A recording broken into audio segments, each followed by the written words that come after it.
Hello everyone, Christian Evans here from Sanktuary, and for the second time today, thank you very much for tuning in to our video. Now what we're going to do in this video is we're going to have a quick look at the German 30, the DAX opportunity that we talked about this morning, and also have a look at some support and resistance and why so many people fail to get it right. So we quickly have a look at this chart. Now this is on the 15-minute time frame. It's the lowest time frame that I look at. It's kind of just used for timing issues really. I tend to focus on the hour and 4-hour charts and the daily just to get a feel for where the market is moving.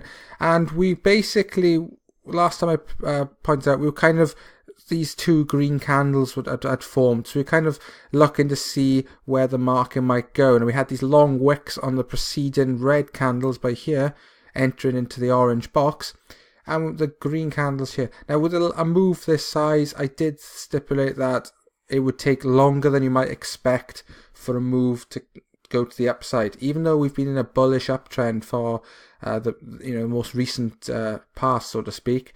It's not one of those where you're going to have very vertical moves to the downside followed by 100% retracement to the upside. It's going to take a lot longer. It's going to be quite a gradual process to actually try and move back up. Now that is why I tend to favour, after large moves, double bottoms. I think that they give you the time whereby the market tries to make a little move up. It doesn't. It tries to target the lows, doesn't hold there. It's kind of moving sideways for a couple of hours essentially after the move. It needs to kind of digest what's going on, and then when you get this break then of this level, the 10,481, which would have actually been the neckline of the double bottom or triple bottom I've had, that would be an opportunity to actually go long on a breakout based on that short-term reversal pattern. But the important thing to note is that even these sorts of trades, these would be very, very short-term trades. If you're doing this breakout here, it's one of those where you have to really be hovering over the mouse looking for that explosive move. And as with all breakouts, as we know, more likely to fail than to actually succeed. So you've got to kind of bear that in mind. But for opportunities whereby you've had such an aggressive move to the downside, you're in a bullish trend, the breakout is more likely to occur in the direction of the trend, despite the intraday trend being so bearish. You might there are instances where you do get a move like this. You get a double bottom, a couple of hours where it kind of consolidates, and then you do get a burst where you might have a candle, say up to this 10-5 handle, and then it kind of might drip slightly higher, so to speak, and continue on its trajectory. That didn't happen. That's not a problem. So the market kind of tips over a little bit, rolls over, and then we start to see some of these larger candles late in the afternoon when the US Open occurs, and kind of lunchtime session there. And as you see now at just 6:30, it's kind of just quite quiet now. I did post something after noticing that this double bottom wasn't actually occurring. There's no triple bottom, nothing. It was kind of one of those where it just didn't happen. The market wants to continue on its downward trajectory. Now, after noticing this, then later on in the day, especially when we were going below this 432, we kind of targeting these lows. So it was targeting quite hard. As you can see here, the market pushes straight through on this 15-minute candle, the first one here. Straight away after, then tries to push higher. It's kind of wibble-wobbling across this kind of region for 45 minutes, and then eventually pushes down. It comes back, and it kind of just wavers, but going 2 steps down, 1 step up, so to speak, or more like 1.5 steps up.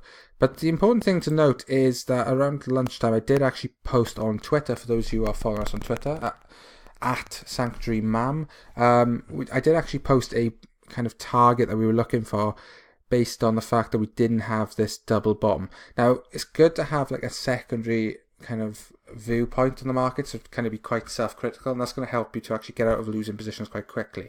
So you see now the market came down here. We had this move up. It did kind of a little bit of price rejection with these wicks. It's not ready. The market tricks down a little bit. You can see these candles, these red candles here, these bearish candles are quite small. So the move at this point wasn't aggressive to go further downside either. So you're kind of thinking, is the market kind of making this double bottom? You're kind of looking then to see if there's a way that you can get in short term to kind of push higher. And it kind of just trickles, and you've got this little triangle pattern here. The important thing to note here is, or if you did the actual bars as opposed to the wicks, you'd actually probably have just a little parallel channel there. But anyway, important thing to note here is that as soon as that didn't happen, and you kind of see the market trying to target these lows here, the 10,432, you're then thinking, right, so market breaks below here, the next target is going to be the handle, so it's going to be the 10,400 handle. So even though you've got this choppiness, you can still look to get in there.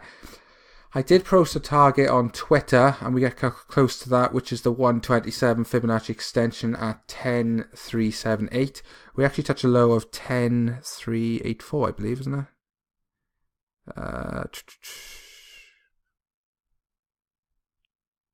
No, higher. Yeah, 10,3. Can't seem to get it. 10,382, so that was the low, so it's fairly close. Of course, these levels aren't actually perfect. As you can see here, the market's still come back up. You've got a little bit of support turned resistance at this level here. You can kind of see the market is pushed down. It's come back up to retest this 10,432, which is like a role reversal there. It's pulled down below the 400 level. It's come back up. It's tolerating, and it looks like it's rounding off. But it's quite quiet now, so it's not something I'm going to get involved in at this time period. But you could see the market continue downwards. The important thing to note is that it did surpass our previous low, which was the 10,400. So that's kind of violated here. So we could see the market moved further down to the downside. So I'd like to think that the market's going to continue now, maybe touch the 138 Fibonacci extension, or even the 1618. So, you got higher lows all the way along here. Market pushes higher. This obviously is some form of perhaps like exhaustion, so to speak. The market's really trying to push to get to make these new recent highs, and then it's just kind of tolerated and then comes straight back down. So we might see some further push to the downside. Now, the other thing I want to kind of look at in this is the role of support and resistance, and why so many people actually get it wrong. And the reason they get it wrong is because they base their decisions based on individual points. So if they have what support, they'll give you an actual price. Now, that's the incorrect way to actually trade it. The reason why is because there is a little bit of psychology into how people trade, which is actually going to affect where support resistance actually is going to happen, is going to, be focused on. So I'll try and find a reasonable kind of chart here. So we go into a 4 hour here, see if that's a bit more tolerable. Yeah, so we kind of see here, this is a basic example that we'd be looking at here. So if I draw a line here,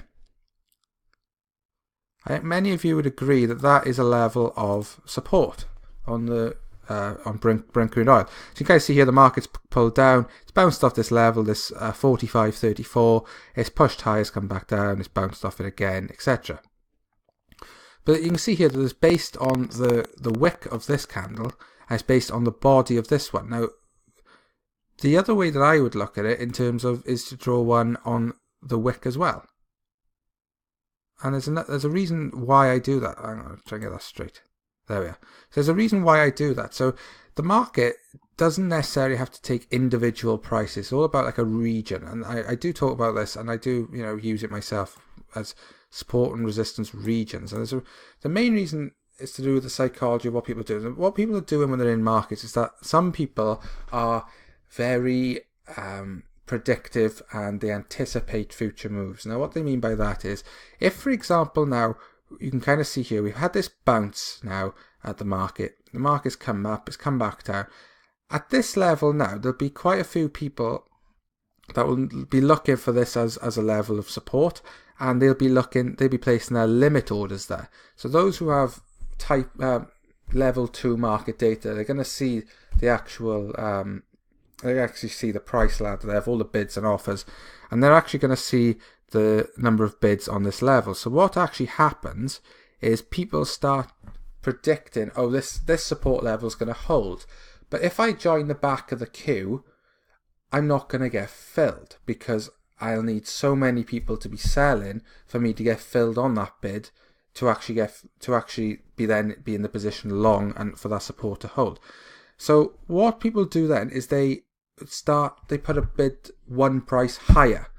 So what essentially it means is, I want 45.34, but I don't think I'm going to get 45.34 because of the queue in the market. So what I'm going to do is I'm going to place a bid at 45.35. So it allows me to get in at one price worse, but then because I think I've got this upside here, which is or 80 odd prices, which are actually, or 90 prices, what we were actually happened there, I'm willing to actually lose one price to not miss out on the opportunity, so to speak. Now, this doesn't work for spread betting, CFD trading, all those sorts of things. I'm just basically using the basic framework of what, how you trade, based on a traditional price ladder and etc. Traditional products. Then, so the market. So then you've got all these people then that kind of hijack by getting in early. Now they might, they're going to get a worse price, but as I said, because they can see this tremendous upside, they think I'd rather lose a penny to make a pound, so to speak. So with this example here, you can kind of see the market traded below this level. Now this is the opposite reason, whereby people are using the price too much as a trigger. Now this is a common mistake, and I've done it many times myself. So it's not, it's not something that's. It is common. So what happens is people say, right, support now is at 35.34, and a lot of rookie amateur mistakes that are made involve the trading of breakouts. So what they'll see is, for some reason, the market might be trading at 35.34, but they don't treat it as support. They think there's going to be a breakout. So they think, I want to get this home run. I'm going to essentially the sell-in support. This is a mistake that's easily done, but in terms of when you're learning kind of thing, everyone is in the start of the career is enticed by breakouts, and in terms of the risk to reward, not realizing that if you weigh up the probability of success on those trades, it's actually quite low. So you can see here that the market trades down to 35.34. There's a large number of bids. So then people then come in and go, you know what? I think we're going to have a breakout. There's no real, there's no breakout occurring. There's no impulsive move that's kind of given in a reasoning for that.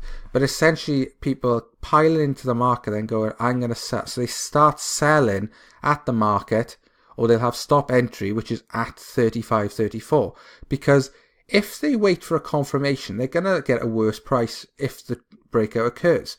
So the market then will come down. They'd then be entering, let's say, 5, 10, 15 prices worse. So they'd look then for that opportunity to get in early and get a better price. So they'd sell at support, essentially. Now, what also happens there is people will also place stop entry orders just below. So at 35.33, they'll assume that support is broken. They'll assume this price is surpassed. I'll sell. So that you can see here that you kind of got this little spike here where the market's kind of pushed down. It could be that it's near this 45 handle. It's like the rounding of $5 for crude oil. This kind of adds an element of support and resistance anyway. But you can kind of see the market does just pull down. This is just a random example I pulled up, so it's, don't read too much into it.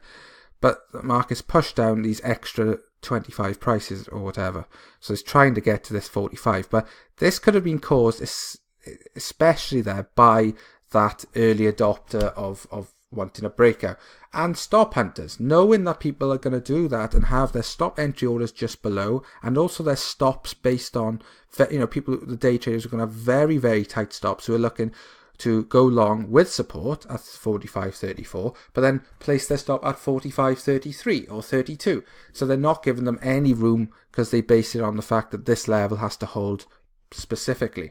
So then the stop hunter then is able to, they want to get 100 lots filled. They place 0.1 lots there, trigger all this kind of selling pressure into the market with all the dumb money, so to speak, and then they can get filled on their 99.9 lots at better prices there, and so can all the smart money, and the market just pulls up. So it's very important, and the best way to do to actually manage this is look in regions. So what I tend to do is look across. Left leaves, the structure leaves clues. Look for where the market is. So identify the key point where support is. So for me now, the key point is this wick that's been shown. These two wicks here have been shown, and it just so happens that it lines up with this body. So what I would do then is look at where the wicks are also. So I take the longest wick there, so to speak, and that would kind of give you a range, a kind of a tolerance by where to look to get into the market based on a support region. And that will also be the case for resistance also. So I hope this does help, guys. There's many more videos on our channel. Please do subscribe and visit our website at www.sanctuary.co.uk. Thank you very much, guys. Take care.